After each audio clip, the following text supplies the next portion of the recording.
Curator, wat houdt dat nou precies in? Wat mag deze persoon op dit festival, wat mogen ze doen? Dus zij maken programma, dus zij bepalen dan de inhoud op hun curatordag.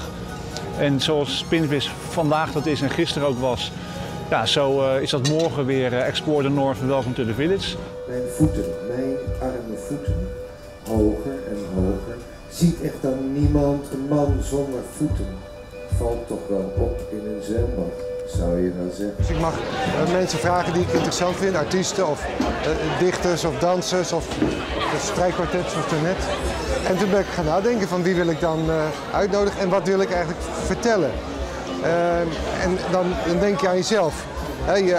Stel voor je komt op een festival en wat zou je willen zien? Wat vind je nou echt interessant? Nou, dat zijn dan nieuwe dingen, dat zijn experimentele dingen, dat zijn grappige dingen. En mensen die ontroeren of mensen die verwonderen. Ja, nou, en dan zoek je in de mensen die je kent, waar je mee samen hebt gewerkt. Maar ook mensen die je van naam kent. Dit is je kans om een keer met ze samen te werken. Matters where you're going, and you gotta go before you come. It don't matter where you're from.